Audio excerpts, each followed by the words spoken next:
Assalamualaikum warahmatullahi wabarakatuh. Waalaikumsalam warahmatullahi wabarakatuh. Bismillahi walhamdulillah. Wassalatu wassalamu ala sayyidina Rasulillah, sayyidina wa maulana Muhammad ibn Abdullah wa ala alihi wa sahbihi wa mawalah. أما بعد سبحانك لا علم لنا إلا ما علمتنا إنك أنت العليم الحكيم لا حول ولا قوة إلا بالله العلي العظيم. Saudara-saudara kaum muslimin rahimakumullah. Ada 3 perintah Allah yang berangkai dalam Al-Quran yang menurut para ulama tidak diterima yang satu apabila yang lain tidak dikerjakan.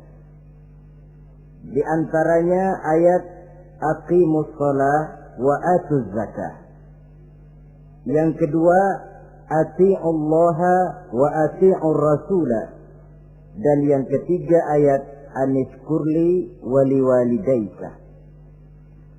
Perintah ini merupakan perintah yang berangkai. Aqimus shalah wa atuz zakah. Dirikan salat dan bayar zakat. Artinya tidak diterima salatnya orang yang tidak membayar zakat dan tidak diterima zakatnya orang yang tidak mendirikan salat. Perintah ini berangkai pada saat salat dikerjakan, zakat apabila sampai haul dan nisabnya harus dibayarkan. Begitu juga pada ayat ati'ullaha wa ati'ur rasul. Taatlah kamu kepada Allah dan taatlah kamu kepada Rasul.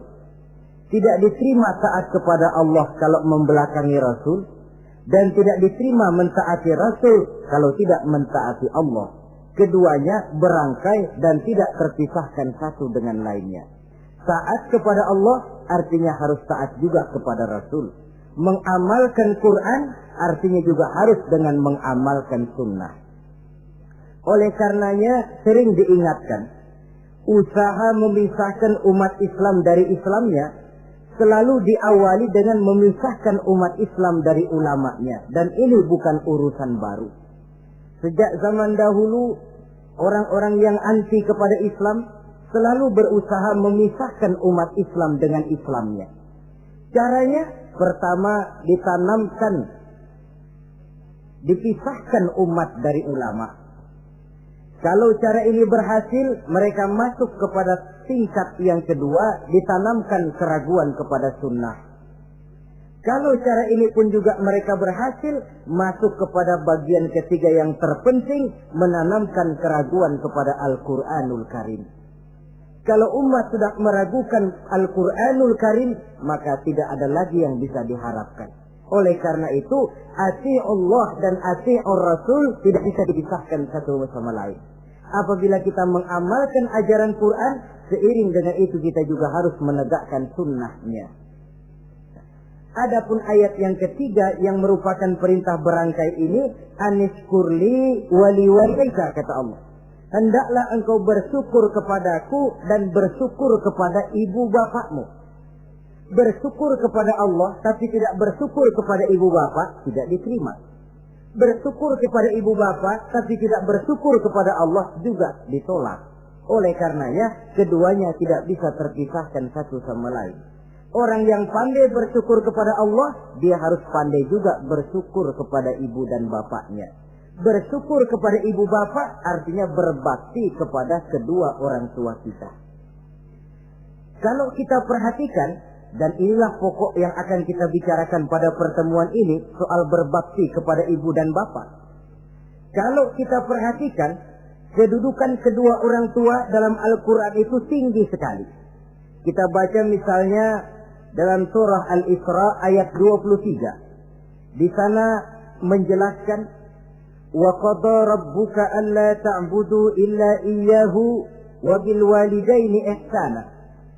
Dan Allah Tuhanmu telah memutuskan, telah menetapkan, jangan kamu menyembah selain daripadanya dan berbaktilah kepada kedua orang tua. kita perhatikan tartibul kalimat atau tertib urutan kalimat dalam ayat ini. Pertama, jangan menyembah selain kepada Allah. Yang kedua, berbakti kepada kedua orang tua. Allah, setelah itu kedua orang tua. Begitu tinggi kedudukannya sampai dirangkaikan dengan kewajiban menyembah hanya kepada Allah. Sesudah itu apa? Wabil walidaini ihsana, berbakti, berbuat baik kepada ibu dan bapak. Lalu dalam surah An-Nisa ayat 36 kita temukan wa'budullaha wa la tusyriku bihi syai'a wa bil walidaini ihsana. Sembahlah Allah, jangan engkau sekutukan ia dengan sesuatu pun, dan berbuat baiklah kepada kedua orang tuamu. Lagi-lagi di sini perintah bertauhid, perintah menyembah hanya kepada Allah dirangkaikan dengan perintah berbakti kepada kedua orang tua. Dalam kehidupan sehari-hari, biasanya perintah penting lahir pertama. Perintah penting kedua lahir pada urutan kedua. Dari segi prioritas kita bisa melihat tingginya kedudukan kedua orang tua kita di dalam kehidupan ini. Lalu orang tua adalah bapak dan ibu. Keduanya mempunyai peranan yang sangat besar sejak lahirnya kita ke alam dunia ini sampai kita meningkat menjadi anak-anak, remaja, dewasa. Bapak misalnya kita lihat sibuk mencari nafkah. Ia pergi pagi, pulang sore, peras keringat, banting tulang. Karena cita dan harapan agar anaknya kelak hidup lebih baik dari dia sekarang ini. Dan untuk itu dia rela peras keringat, banting tulang. Seolah-olah dia berkata, ayahmu biarlah kaki jadi kepala, kepala jadi kaki, asal kau kelak jadi orang. Yang kadang-kadang setelah kita sang anak ini jadi orang, sering lupa kacang akan kulitnya. Sehingga boleh jadi orang lalu berkata, kalau orang tua kaya, anak jadi raja. Kalau anak yang kaya, orang tua sering jadi budak.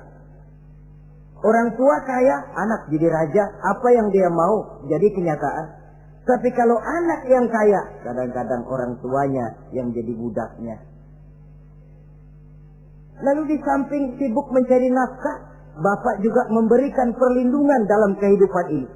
Menjadi simbol wibawa yang pada suatu saat kita akan merasakannya kalau dia sudah tidak ada. Begitu barangkali kecenderungan orang, seperti kata Imam Al-Ghazali, kamu baru merasa pentingnya suatu nikmat kalau dia sudah hilang dari diri kamu. Kita baru terasa pentingnya sehat kalau lagi sakit. Baru tahu pentingnya gigi kalau lagi sakit gigi. Baru tahu pentingnya telinga kalau lagi budak. Tetapi pada saat normal, kita menganggap itu sesuatu yang biasa. Bukankah keberadaan seorang bapak dalam hidup ini, di samping dia pelindung, juga menjadi simbol wibawa dalam kehidupan di masyarakat? Orang sering berkata, gue bukan takut sama lo, gue segan sama orang tua lo. Masih ada yang disegani, masih ada yang dihormati. Pantas saja kalau kita ambil dari sejarah, ketika baginda Rasul ditinggal wafat oleh Khadijah, oleh pamannya Abu Thalib, gangguan kafir Quraisy makin meningkat. Kenapa? Kemarin-marin mereka mau menghadang Nabi, mau menghantam Nabi, masih mandang Khadijah binti Khuwailid, seorang bekas janda bangsawan. Mereka masih memandang Abu Thalib, orang tua yang disegani. Sekarang dua-duanya sudah tidak ada, apalagi yang mau disegani, hantam saja sudah Muhammad. Itu pun dirasakan oleh pribadi Nabi kita. Saudara-saudara kaum muslimin, apalagi yang namanya ibu, dia lebih banyak menangani kita. Pantas kalau Rasul satu saat ditanya orang, ya Rasul, siapa sih yang paling harus saya taati di dunia ini? Ibumu. Lalu siapa lagi ya Rasul? Ibumu. Kemudian setelah itu siapa ya Rasul? Ibumu. Setelah itu siapa ya Rasul? Bapakmu. Ibu, baru bapak. 3 berbanding 1. Kenapa harus begitu? Kita lihat. Pertama yang namanya ibu, sejak proses kehamilannya sudah istilah Quran hamalathu wahnan ala wahnin. Dia mengandung kita dalam keberatan yang bertumpuk di atas keberatan. Berat kuadrat. Bahkan sebelum itu, sejak ngidam anaknya, ibu kita itu sudah kita siksa. Yang kepengen dimakan, yang bukan-bukan. Muntah, nggak karu-karuan. Keinginan yang tidak musim. Sampai ketika terjadi proses kehamilan. Dari hari ke hari hamilnya makin lama, makin berat, makin lama, makin besar. Kemana-mana dibawa.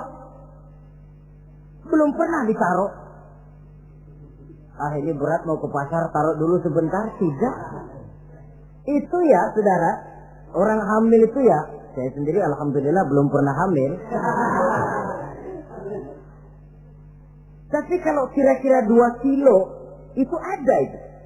Umpama pengen ngerasain, cari kelapa yang beratnya kira-kira 2 kilo, jantung di perut kemana-mana bawa. Apa enak kayak begitu itu? Kehamilannya makin lama makin besar, makin lama makin besar. Tidurnya pun sudah serba sulit dan serba salah. Sampai dia kepada saat kelahirannya, saat melahirkannya, berhadapan dengan 2 pilihan. Kalau tidak hidup, mati. Dan seorang suami tidak pernah menghadapi saat-saat kritis macam gitu. Paling-paling waktu istrinya melahirkan, dia cuma nungguin di depan pintu. Bingung, gelisah, tapi masih sempat ngerokok. Si istri sudah pasrah berhadapan dengan kalau tidak hidup, mati. Saudara hadirin yang saya hormati, dalam pilihan itu dia lahirkan anaknya ke alam ini. Dan maha adil Allah. Andai kata pun seorang perempuan kalah dalam perjuangan ketika melahirkan anaknya, dia meninggal, dia mendapat pahala seperti orang yang mati syahid. Sebab orang mati syahid itu ada 3 macam. Ada syahid dunia akhirat. Ini orang yang pergi perang membela agama, niatnya karena Allah, dia gugur di medan perang, syahid dunia akhirat. Tidak usah dimandikan, dikafankan, disolatkan, dikubur dengan pakaian yang dia pakai, yang berlumur darah itu. Yang kedua, ada orang mendapat syahid akhirat. Artinya, mendapat pahala seperti pahalanya orang yang mati syahid. Tetapi jenazahnya tetap wajib diurus seperti biasa. Dimandikan, dikafankan, disolatkan. Hanya pahalanya seperti pahala orang mati syahid. Siapa mereka? Al-Gharik. Orang yang mati tenggelam. Kelelep di kali. Itu mati syahid. Syahid akhirat. Apalagi? Sahibul hadmi. Orang yang tertimpa benda keras secara mendadak. Mati syahid. Syahid akhirat. Di dunianya tetap wajib diurus seperti biasa. Saudara lagi jalan enak-enak ketiban batu 2 ton. Mati mendapat pahala syahid akhirat, tapi jangan diniatin. Kalau diniatin, saya mah pilih selep aja dah. Lu nyebur ke kali mati syahid, tidak. Konyol malah itu, bunuh diri namanya. Nah, di antaranya yang mati syahid itu perempuan yang meninggal pada saat melahirkan anaknya. Tapi masalah kita dalam pilihan antara hidup dan mati, dia lahirkan anaknya ke alam ini. Lalu proses mengasuh dan membesarkan lebih banyak sang ibu ketimbang sang bapak. Tengah malam, bapaknya sudah asik tidur lelap. Si ibu masih saja berkutat dengan anak bayinya.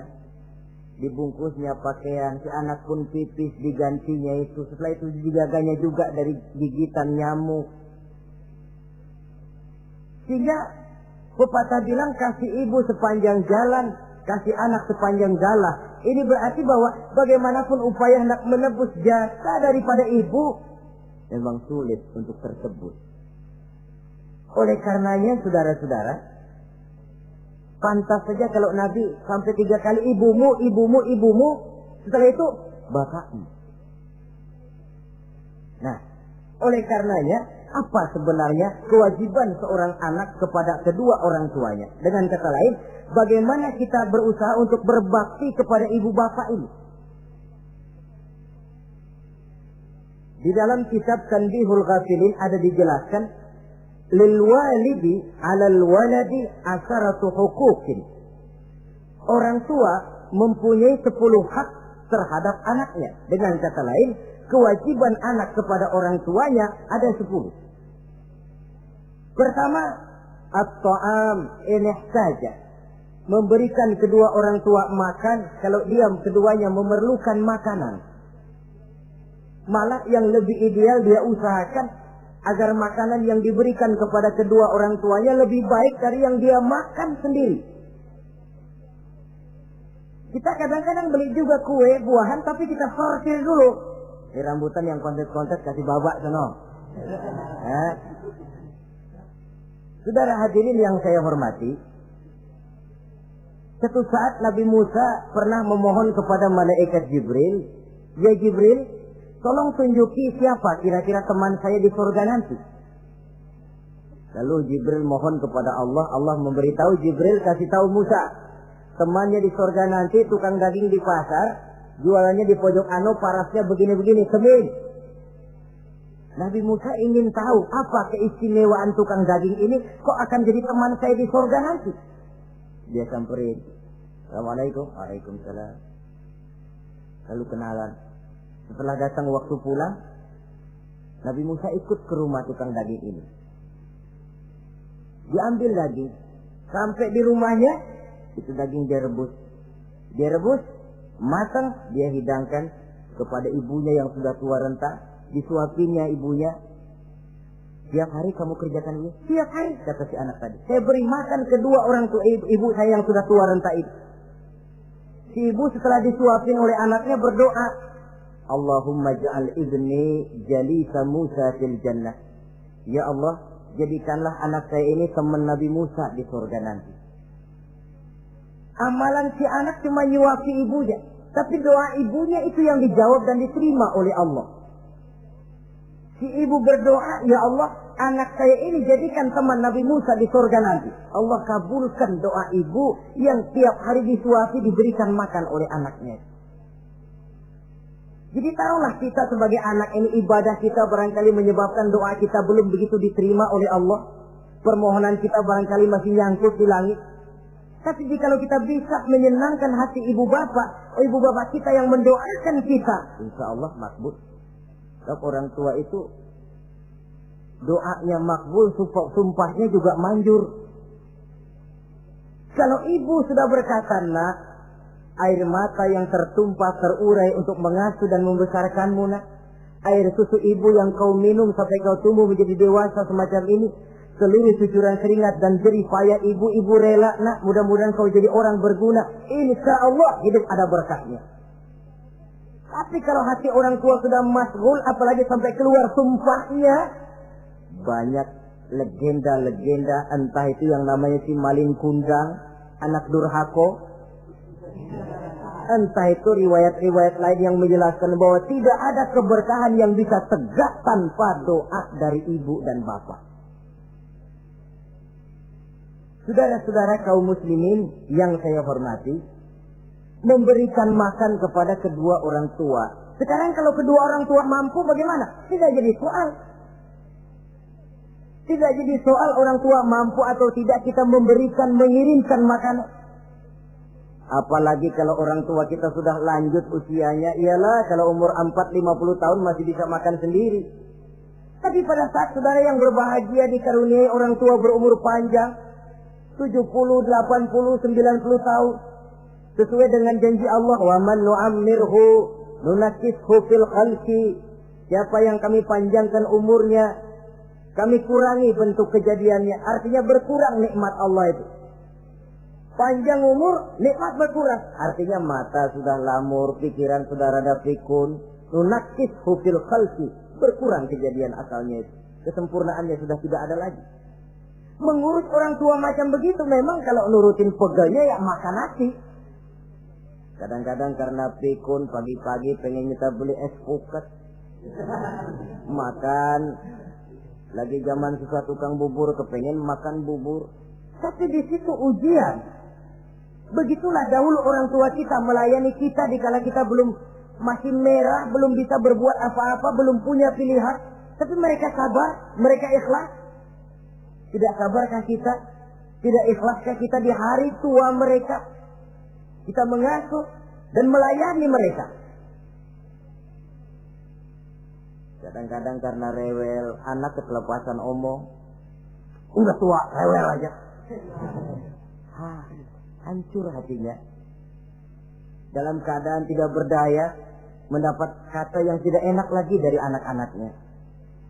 Saudara hadirin yang saya hormati, jadi soal orang tua mampu atau tidak memberi makan, itu bukan soal, tapi kewajiban anak memberikan makan kepada kedua orang tuanya. Ini kewajiban yang pertama. Kewajiban yang kedua, al-khidmatu in ihtaja. Al-khidmah artinya berbakti kepada ibu dan bapak. Satu hari ketika kumpul dengan para sahabat, Nabi pernah berpesan kepada Sayyidina Umar bin Khattab radhiyallahu anhu. Umar, saya ya Rasul, nanti kalau kamu sempat datang ke kota Madinah, Umar, cari anak muda yang bernama Uwais Al-Qarni dan kau minta didoakan olehnya. Sayyidina Umar heran. Ini yang menyuruh Rasul. Padahal Rasul doanya mustajab. Dan lagian masih banyak orang-orang tua. Kenapa kalau datang ke Madinah suruh cari anak muda namanya Uwais Qarni dan minta didoakan olehnya? Apa keistimewaan Uwais Al-Qarni ini? Jadi ini pun juga alasan kata Nabi, aksiru minan nas bidu'ail khair fa innaka la tadri min ayyi fahin yuqbal. Banyak-banyaklah kamu minta doa kebaikan dari orang lain, sebab kamu tidak tahu dari mulut yang mana doa diterima Allah. Menurut kita barangkali orangnya kere, nggak ada potongan, tapi kalau doanya diterima Allah, siapa yang sanggup menghalangi? Ada orang bilang, enakan doa sendiri langsung mantap, tidak jelek. Tapi minta didoakan orang lain pun tidak salah. Saudara-saudara yang saya hormati, kadang-kadang tukang minta-minta pengemis datang ke rumah. Kita kasih 100 rupiah, lalu keluar doanya kan, mudah-mudahan rezekinya bapak lancar dan segala macam. Ada orang yang nggak sabar, dia bilang, Allah kenapa saya kamu doain dirimu sendiri aja dah, supaya besok jangan jadi pengemis lagi. Secara logika mungkin, secara logika. Tapi agama bukan cuma logika. Siapa tahu dan siapa yang bisa menghalangi kalau doa dari mulut tukang pengemis itu yang diterima Allah? Tidak seorang pun yang tahu. Nah, Sayyidina Umar heran, apa sih keistimewaan Uwais Al-Qarni ini? Ketika beliau ke Madinah diselidiki, apa keistimewaan si Uwais ini? Masih muda, tapi saya oleh Nabi disuruh temuin dan minta didoakan olehnya. Nah, jadi dalam pandangan Allah itu ya nggak ngurus tuanya. Yang afdal itu yang tua dan banyak ibadahnya, dekat dengan Allah. Tapi kalau tuanya cuma kejemur, ya yang mending-mending yang muda dan banyak ibadahnya. Uwais Al-Qarni ini contoh. Apa ibadah Uwais Al-Qarni? Ternyata dia seorang anak yang sangat berbakti kepada ibunya. Ayahnya sudah meninggal. Dia pernah menggendong ibunya dari Madinah ke Mekah cuma untuk bikin haji dan untuk bertemu dengan Rasul. Sayang, tidak sempat bertemu dengan Rasul. Menggendong ibu dari Madinah ke Mekah itu kira-kira 465 kilo ya. Jakarta Semarang. Digendong ibunya. Kita kadang-kadang ibu kita ini sudah sakit payah, mau ke dokter saja masih manggil orang, tolongin mak gua no. Masih minta tolongin. Berat kita. Uwais Al-Qarni menggendong ibunya cuma untuk menunaikan ibadah haji dan bertemu dengan Rasul. Rupanya karomahnya itu muncul karena dia merupakan anak yang sangat bakti kepada ibunya. Jadi Allah memberikan karomah itu ya, ada yang karena orang rajin tahajud, ada yang karena tangannya pemurah, dermawan, ada yang karena sangat berbakti kepada kedua orang tuanya, ada yang karena rajin baca Quran, ada yang karena rajin melaksanakan puasa sunnah. Timbul karomahnya keistimewaan yang diberikan Allah kepadanya. Jadi bakti kepada ibu dan bapak mendatangkan karomah, keistimewaan yang diberikan Allah kepada kita. Kayak Uwais Al-Qarni ini, kalau dilihat dari segi ibadah, dia masih muda, tentu lebih banyak ibadahnya macam Umar bin Khattab. Tapi karena baktinya kepada ibunya, sampai Nabi pesan Sayyidina Umar, kalau kau sempat ke Madinah, cari anak muda bernama Uwais Al-Qarni, minta didoakan olehnya. Artinya doanya dikabul oleh Allah Subhanahu wa ta'ala. Saudara-saudara kaum muslimin yang berbahagia, kewajiban yang ketiga, al-ijabatu in da'a, menjawab, memenuhi panggilan orang tua apabila keduanya memanggilmu. Menjawab panggilan kedua orang tua. Dan cara menjawab ini pun Al-Quran memberikan tuntunan etiknya. Wala taqul lahuma uffin. Jangan kepada kedua orang tuamu ngomong uff. Uff, hus, oi. Itu dianggap kurang etis. Saudara hadirin yang saya muliakan, menjawab panggilan orang tua merupakan kewajiban anak dan merupakan hak dari orang tuanya. Dia berhak untuk dijawab panggilannya dan anak berkewajiban untuk menjawab panggilan orang tuanya. Mari kita ikuti satu riwayat bahwa ada seorang anak muda yang soleh, tekun melaksanakan ibadah, namanya Jurayj. Satu hari Jurayj ini sedang sholat sunnah. Ketika dia sedang sholat itu, ibunya manggil, Jurayj, kan? Jurayj, sini sebentar. Ibunya rupanya tidak tahu kalau Jurayj sedang sholat. Mendengar panggilan ibunya, Jurayj bimbang dalam hati. Allahumma ummi am sholati. Ya Allah, sembahyang saya terusin atau panggilan ibu yang saya jawab?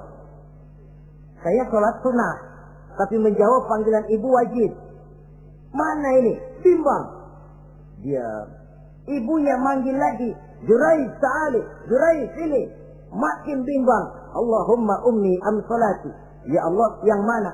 Sholat terus atau menjawab panggilan ibu? Rupanya dia pilih sholat terus, saudara-saudara. Dia tidak jawab panggilan ibunya.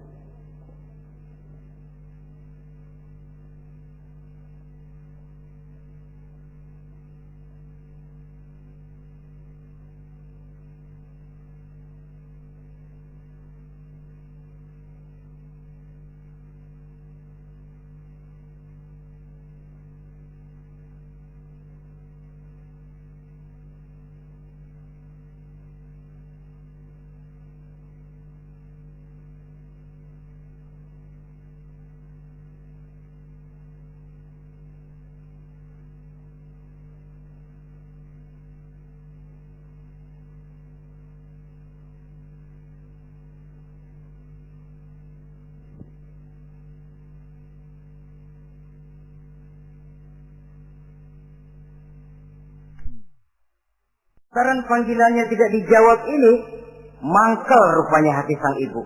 Ya Allah, Jurayj ini, saya lahirkan dia antara pilihan hidup dan mati. Saya asuh dan saya besarkan dia. Cuma saya panggil tidak mau menjawab, sakit hati saya. Keluar katanya, ya Allah, jangan mati Jurayj sebelum dia bertemu orang jahat. Nah, berlalulah riwayat ini. Hari berganti hari, bertukar minggu pergi, datanglah bulan. Kesolehan anak muda yang bernama Jurayj ini terkenal ke seluruh kampung. Dan biasa, kalau ada orang yang soleh, apalagi dia masih muda, yang usil banyak. Dan yang usil ini selalu berusaha mencari jalan bagaimana menghancurkan Jurayj ini. Saudara hadirin yang saya hormati, akhirnya mereka begini aja. Jurayj kan masih muda, kita goda pakai harta. Ah, tidak mungkin. Jurayj itu bukan orang yang mata duitan, dia tidak akan luluh oleh harta. Kita tawarkan kedudukan, juga tidak bisa. Begini saja. Dia kan masih muda tuh. Iya. Umpanin perempuan aja dah. Kirim cewek yang rada kece.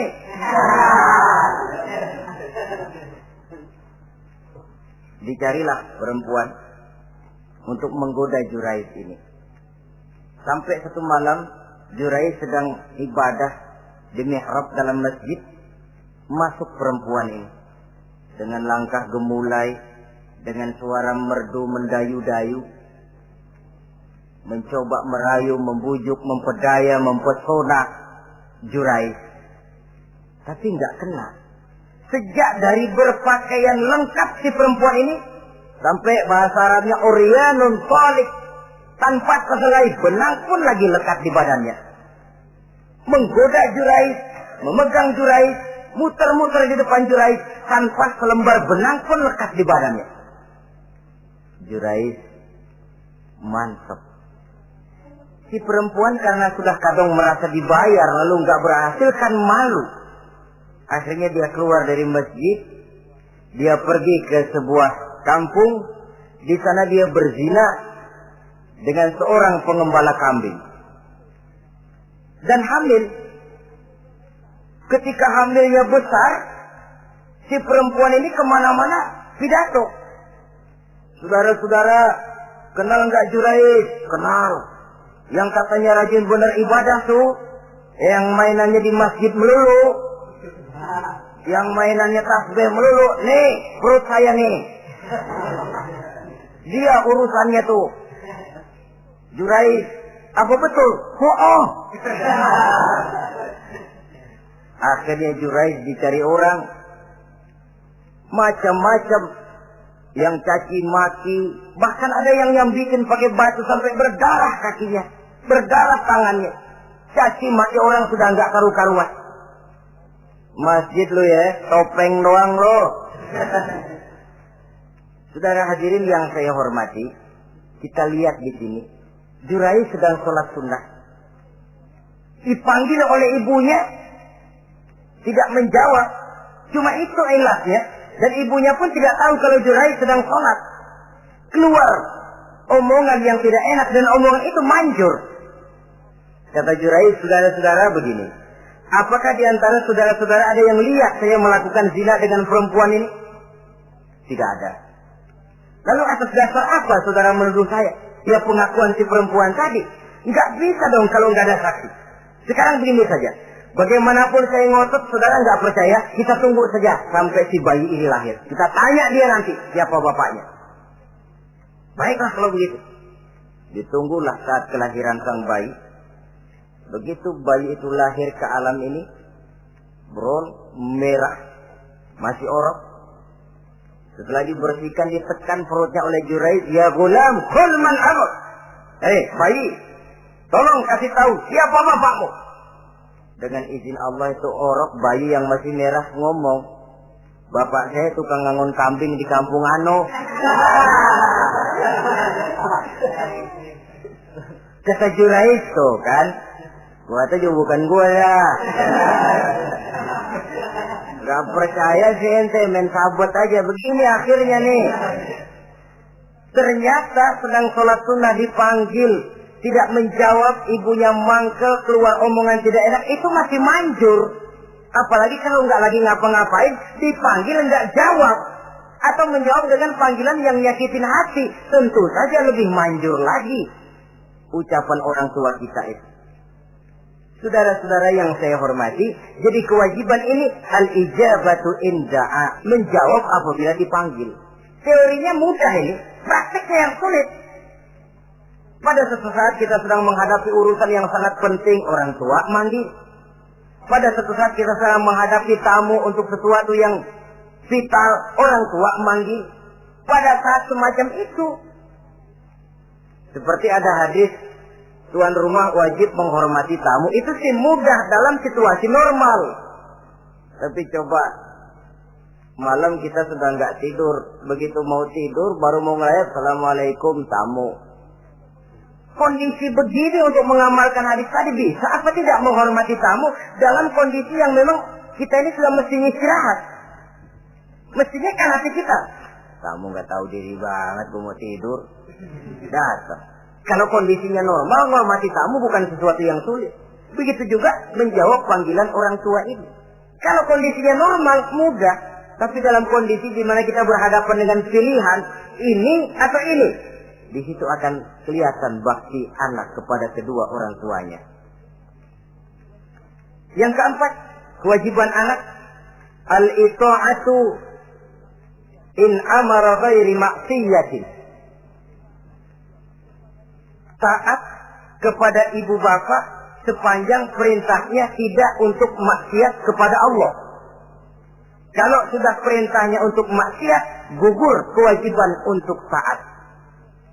Umpamanya ada orang tua ngajak anaknya, "Nak, Om, warung pojok yuk." "Ngapain, Mbak?" "Kita teler." Umpama anak tidak wajib taat. Atau ada orang tua musyawarah sama anaknya, "Nah, gimana kalau kita pindah agama saja?" Tidak wajib taat.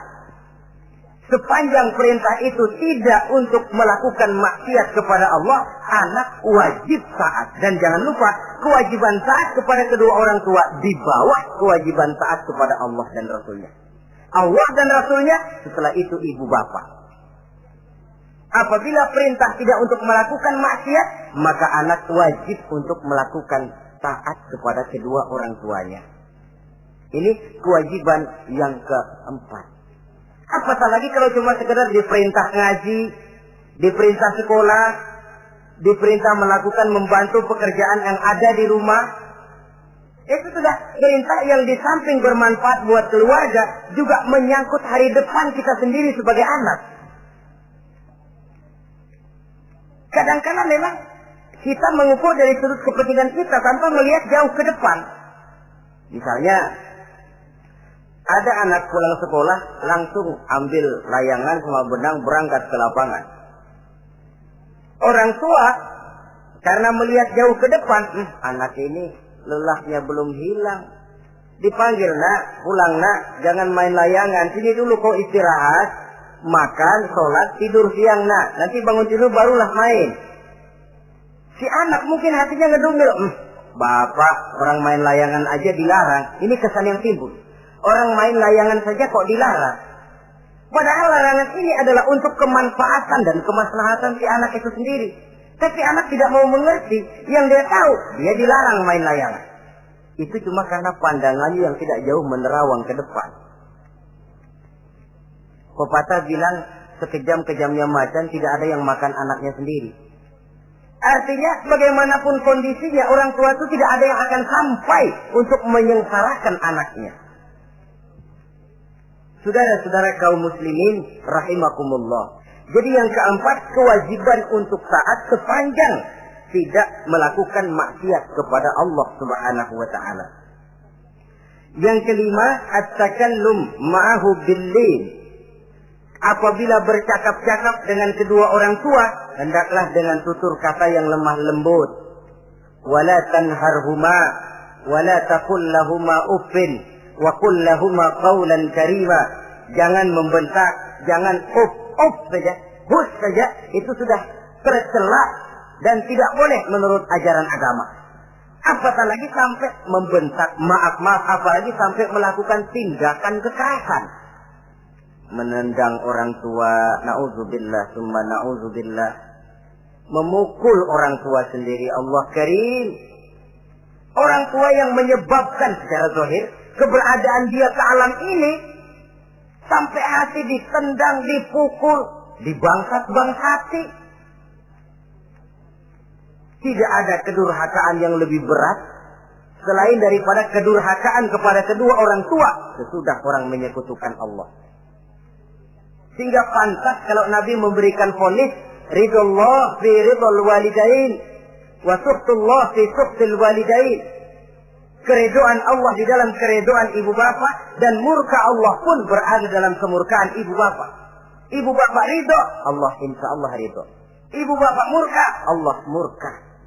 Jadi kebahagiaan apa yang bisa kita tegakkan dalam hidup tanpa restu dan doa kedua orang tua kita? Si anak mungkin karena pendidikannya lebih tinggi, pengalamannya lebih luas, pergi ke mancanegara, bisa segala macam bahasa, dididik secara canggih. Tapi apakah itu lalu berarti dia harus memalingkan diri dari kedua orang tuanya? Sama sekali tidak. Disinilah unsur yang namanya keberkahan. Maka sering dijelaskan orang tua adalah keramat hidup. Kita sering ziarah. Ya kadang-kadang kalau yang diziarahi kiai ya lumayan. Kadang-kadang yang diziarahi dukun yang sembahyang aja enggak. Cari mbah ano, cari ambah ano, cari keramat ano, cari keramat ini, cari keramat itu. Dan jangan lupa di beberapa daerah yang namanya kiai itu ya, yang disebut kiai, bukan cuma orang yang ngerti agama. Ya kalau saudara ke keraton Jogja mana segala gerobak namanya kiai. Iya toh, kereta kencana itu. Degung namanya kiai. Lalu jangan lupa itu. Misi Zending pertama namanya juga Kiai Sadrak itu. Kiai, tapi misi Zending. Kalau di sana itu kiai itu panggilan untuk yang dipertua. Kita ziarah cari keramat Mbah Buyut, Mbah Sapu Jagat, Mbah Brojo, macam-macam Mbah. Tapi kita lupa di rumah kita ada keramat hidup. Siapa itu? Ibu bapak kita. Sebelum jauh-jauhlah berziarah ke tempat-tempat yang lain, di rumahku ada keramat yang hidup. Ibu dan bapak kita sendiri. Keramat hidup. Dengan doanya, hidup jadi berkah.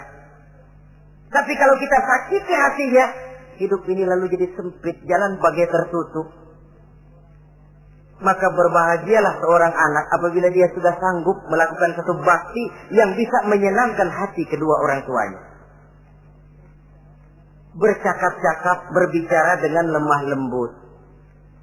Kadang-kadang di sebagian daerah ya sudah jadi kebiasaan. Manggil orang tuanya pakai elu aja. Bapaknya dianggap CE.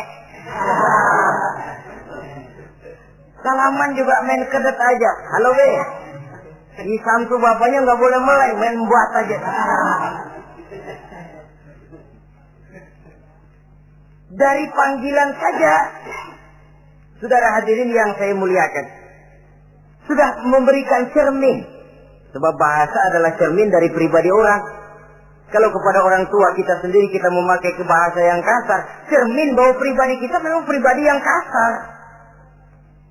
Jadi pantas kalau agama mengatakan, apabila kedua orang tuamu sudah mencapai usia lanjut, fala tanharhuma, jangan membentak, wala taqul lahuma uffin, jangan berbicara uff, wa qul lahuma qaulan karima, sampaikan berbicara kepadanya dengan qaulan karima, kata-kata yang mulia, bukan kata-kata yang bagus dan indah diminta, qaulan karima, kata-kata yang mulia. Ya Allah, luhur, indah betul bahasa Quran ini. Berbicara kepada kedua orang tua dengan kata-kata yang mulia. Jadi sekedar, itu saja tidak boleh, konon lagi sampai membentak. Termasuk orang tua ini yang mertua. Kalau orang tua kan tiga loh. Orang tua yang menyebabkan kita lahir ke dunia, ibu bapak kita. Orang tua yang mempercayakan anaknya kepada kita, mertua kita. Dan orang tua yang mendidik kita, guru kita. Ketiganya berfungsi orang tua. Kewajiban ini juga berlaku. So, mertua kan cuma sekedar istilah. Pada hakikatnya dia adalah orang tua kita juga. Jangan lalu berbeda karena cuma dia bapaknya istri kita. Sama saja. Kalau kepada orang tua sendiri menghormati, lalu kepada mertua kita kurang begitu perlu, itu sudah satu sikap yang tidak adil. Tentu itu akan menyakiti hati istri. Atau kalau dia istri, akan menyakiti hati suami. Berkata dengan kata-kata yang mulia. Saudara-saudara, yang keenam, in ihtaja ilal kiswah kasahu in qadar 'alaiha. Kalau dia perlu pakaian, berikan pakaian walaupun dia sendiri mampu membeli. Nah, antarin bapak beli kacamata yuk. Ayo pak, Sudah sampai di toko kacamata, bayar oleh anaknya. Walaupun si bapak punya duit dan si bapak yang ngajak beli, kewajiban anak, bayarin. Jangan mentang-mentang bapaknya cuma minta dianterin, benar-benar nganterin. Bapaknya ngeluarin dompet cuek aja. Mana ada kembalinya, Pak? Wah, kembalinya ditarik. Ya, kalau anak belum punya penghasilan ya wajar. Yang kita maksud di sini, anak sudah mandiri dan punya penghasilan yang memadai, bahkan mencukupi untuk membantu orang tuanya. Saudara hadirin yang saya muliakan, dan ini juga kalau memang bisa, seharusnya orang tua kita pakaikan yang lebih baik dari yang kita pakai sendiri. Kalau bisa. Sebab nantinya sikap kita kepada orang tua kita itu akan jadi bahan bibir di masyarakat. Ya, no ya, dia enak-enakan orang tuanya begitu aja ya. Mungkin di depan kita orang tidak bicara, tapi di belakang kita. Kok tegel ya? Kok sampai hati ya? Dia enak-enakan berdiri di Menara Gading, tapi orang tuanya tiap hari kerja begitu berat. Saudara hadirin yang saya hormati, sekali lagi, di depan kita orang mungkin tidak berani bicara, tapi di belakang itu akan jadi buah bibir. Ini dari segi kita memelihara muru'ah. Yang ketujuh, al-masyu khalfuhu. Kalau jalan, mengiring. Artinya, di belakang orang tuanya. Ini adabnya. Adab berjalan. Saudara yang saya hormati, ini yang dicontohkan oleh baginda Rasul. Jika berjalan dengan orang-orang tua, beliau belakangan. Kenapa? Ini merupakan simbol penghormatan kita kepada orang yang lebih tua daripada kita. Tidak mentang-mentang karena pendidikan lebih tinggi, merasa dirinya lebih tahu, lebih pengalaman, selonong boy. Orang tua tahu apa sih? Ngir. Waduh, hebat. Saudara hadirin yang saya hormati, al-masyu khalfuhu.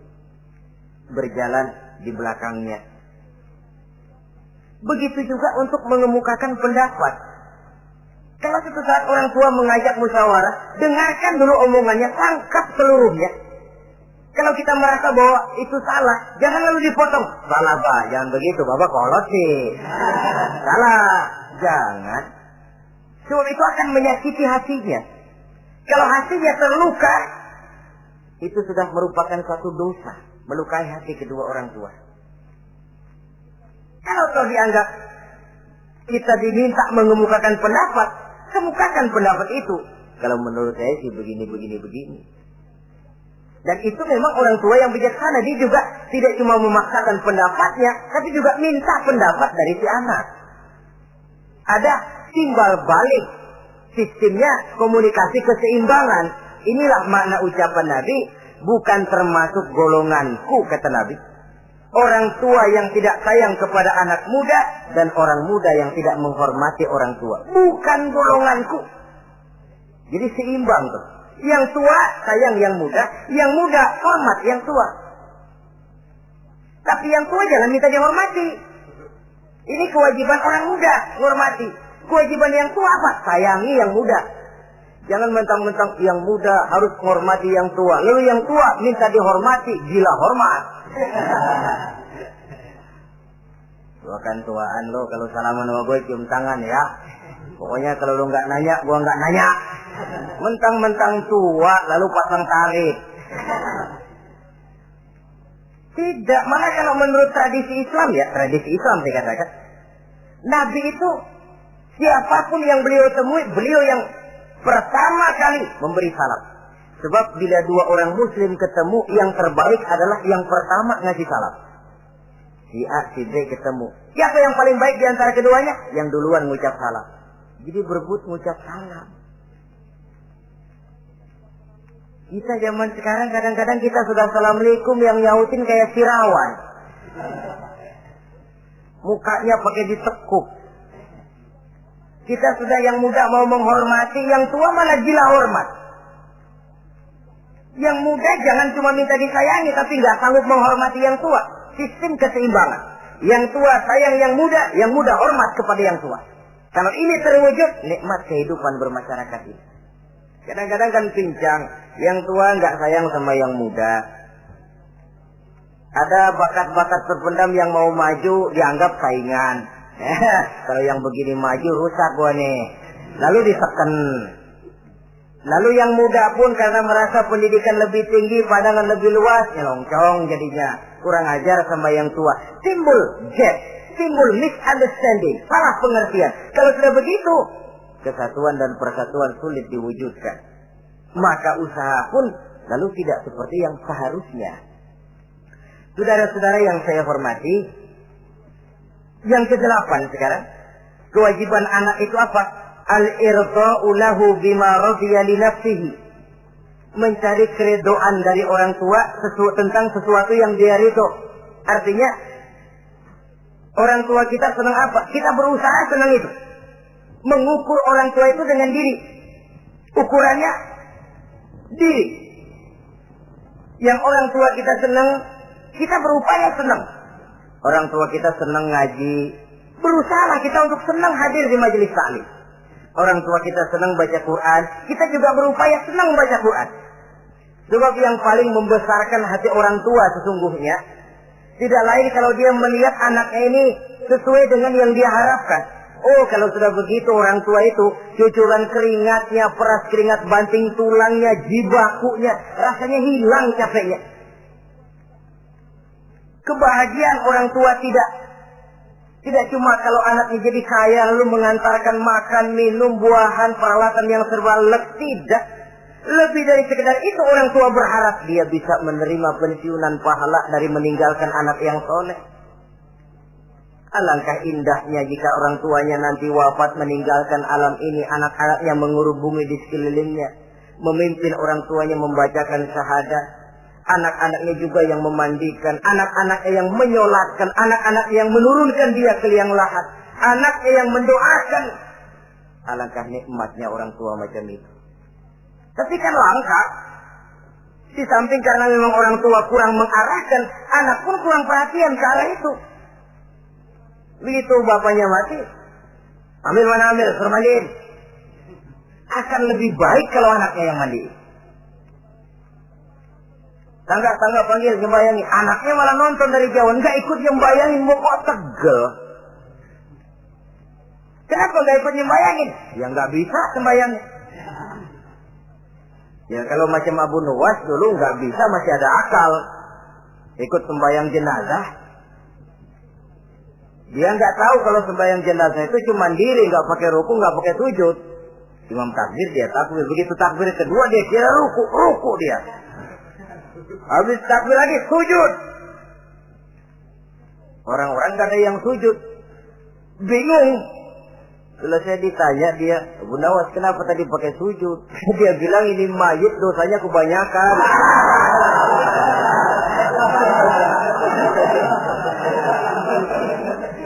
Jadi kalau nggak pakai sujud dosanya nggak diterima katanya. Dosanya nggak diampuni kalau nggak pakai sujud. Makanya saya pakai sujud. Itu sih akal-akalan. Jawaban orang kepepet namanya. Saudara hadirin yang saya hormati, baiklah ya. Yang ke-9, al-ikrahu lahu bima yakrahu li nafsihi. Membenci apa yang dibenci oleh orang tuanya. Orang tua kita enggak senang judi, jangan dekati judi. Orang tua kita enggak suka minuman keras, jangan cekek botol. Orang tua kita enggak senang kalau kita pulang sampai pagi misalnya, jangan pulang pagi. Orang tua kita enggak senang kita hanyut dalam arus pergaulan bebas, batasi pergaulan untuk menjaga hatinya. Salah kita senang, tapi di depan orang tua kan harus berusaha menjaga hati kedua orang tua kita. Ini tidak berarti bahwa di depan orang tua baik lalu di belakang orang tua merdeka. Kalau di depan orang tua mah kalem, begitu orang tua hilang merdeka. Lalu berbuat semau-maunya, tentu tidak. Lalu yang ke-10, ad-du'a lahu bil maghfirah kullama da'a li nafsihi. Mendoakan kedua orang tuanya tiap kali dia mendoakan dirinya. Ya, kewajiban anak tidak lupa tiap kali berdoa untuk dirinya, orang tuanya disertakan. Rabbighfirli wa liwalidayya, ampuni saya dan ampuni dosa ibu bapak saya. Pak, itu kalau orang tua masih hidup, ya. Sekarang kalau orang tua sudah meninggal, bagaimana berbaktinya? Gampang. Pertama, antasila akrabaihima, bersilaturahmi dengan kerabat yang ditinggalkan oleh orang tuanya. Jadi jangan setelah orang tua mati lalu kehabisan obor. Orang tuanya kita senang, anaknya kita benci. Sama aja ngebenciin orang tuanya. Kan sering kejadian begitu. Zaman orang tuanya masih hidup, kawan medok, kawan lengket, orang tuanya udah mati, turunannya malah dimusuhin. Itu juga nyakitin orang yang sudah meninggal. Bersilaturahmi dengan kerabat yang ditinggalkan. Yang kedua, kalau orang tua sudah meninggal, cara berbuat baiknya bagaimana? Antastaghfira lahuma wa tad'u lahuma.